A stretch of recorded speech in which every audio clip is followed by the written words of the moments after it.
If you've watched many of my videos, you know leadership is a topic that I talk about quite often. Our country is in a crisis of leadership. In business and government, we need strong leaders. This begins by understanding what leadership is.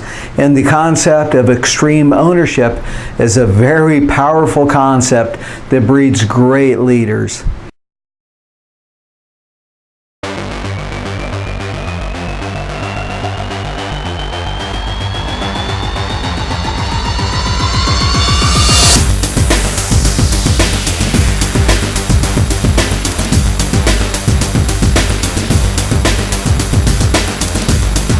I just finished reading the book, Extreme Ownership, How Navy SEALs Lead and Win by, make sure I get the names right, Jocko, Willink, and Leif, Babin. Hopefully I pronounced those correct. Very good book, highly recommend it. Years ago for Phillips Lighting, when I was a senior trainer, they tasked me with learning about leadership so I could redefine how we viewed leadership and put some new wind in our sail and kind of take our leaders at our facility and some of the other Phillips facilities to the next level. And since then, I've studied lots of books on leadership, and I found that what often people think is leadership is not, is simply management. Leadership is situational, not positional. I've seen a lot of people in positions of authority who were not leaders in any way whatsoever. Some of the defining characteristics of a leader is they are a protector. And this rings through with this book very well. It's kind of funny when I read different books on leadership, if they're truly on leadership, there's a lot of self-evident truths and the core values and the main elements ring through with all the books. I mean, right down to the letter, they all talk about the same thing. And the concept of extreme ownership is one of those. The idea of extreme ownership is if you are in charge of something, if you have the ability to respond to something, which is what the word responsibility means, it means able to respond, then you take ownership for that. We can easily fall the victim, start blaming things that, we had, or we tell ourselves and others we had no control over, which in this book, what Jocko and Leif really explain well is you take ownership. Don't play the victim. Keep your ego in check and own up. They begin the book by talking about a fierce battle that rings out in Ramadi, Iraq, a city with a lot of fighting going on, a lot of enemy forces in it, and there are SEAL elements there, Army and Marines, friendly Iraqi fighters, and a battle breaks out between friendly forces. Yes, us fighting us. And when Jocko figures out that that's a possibility, kind of calls a stop to everything, and they confirm that it is friendlies fighting friendlies. Immediately that kind of goes up to the chain of command that, hey, we had a battle where there was actually one death of an Iraqi soldier, and it was by friendly fire. Again, friendlies fighting friendlies. They had to stop, do a debrief, and figure out what caused this, what happened.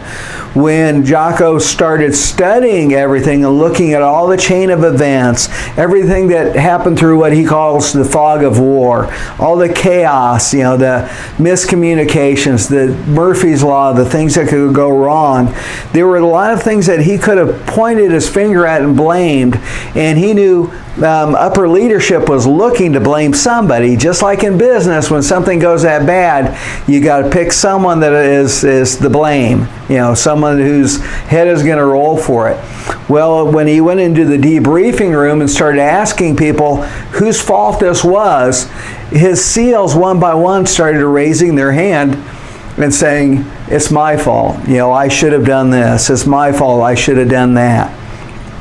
And one by one, he would tell him, no, it wasn't your fault. And at the end, he goes, it was my fault. It's my operation. I was in charge. It's my fault. This is what leaders do. When I talked about there are characteristics that leaders must possess, one of those, and the number one leadership character trait, is they are protectors. They protect their team. They protect those that follow them. We don't follow a leader to really empower the leader. We follow the leader to empower ourselves, to be part of something bigger than ourselves. We don't follow people that don't protect us. Why would we? The core value of leadership is that leader, the price of leadership is self-sacrifice. And that core of it is loyalty and trust. Loyalty and trust will not abound if you don't have each other's backs. That extreme ownership concept is so strong. And I highly recommend the book. Again, if you're in an authority role, definitely read the book. If you're not, at any level, read the book. Again, extreme ownership in your personal life, the battlefield, the boardroom, very strong concept. Again, very important to have. We either tend to play the victim or the hero. Play the hero. Take responsibility for your actions. One of the things that the authors point out that I love is as you take on this extreme ownership, that throughout the organization, throughout their team, all the members took on that same attitude. There's none of this crap rolling downhill or blaming someone else, pointing the finger and playing the blame game. They all owned up. They all took responsibility. I love that. That's what we needed in an organization. No one person acting as a hero or the brainchild, the one calling all the shots, the super, Steve Jobs type individual. But we want everybody really taking ownership and working for the betterment of the team. Looking out for one another. For every pair of hands that a business hires, they get a free brain. Use it. None of us like being told what to do. We'd rather be told what the problem is and given the opportunity to come up with a solution ourselves. Again, extreme ownership shows that. And it shows the power of not playing the blame game. I've seen this many times myself in different teams with businesses. I saw one factory with two teams side by side running high-speed production lines, lines that put out thousands of fluorescent lamps an hour. So, very high speed, a lot of money involved, and they had two totally different types of leaders. One was an extreme ownership leader, an engineer who protected his protected his people and took care of them. The team right next to him had one that loved blaming his people, would not take responsibility for anything, and plant records were continually being broken by that other team, the one with a good leader. Leadership is essential. The core value of a leader is they are a protector. Self-sacrifice is the price of leadership. It rings through the book very, very well. So some of the key concepts, again, extreme ownership is a concept that's taught by the Navy SEALs and used by them in the battlefield. The authors are teaching how to use it in the boardroom and in our lives. Again, take ownership. Take control of the things that you can control and quit blaming others for failures.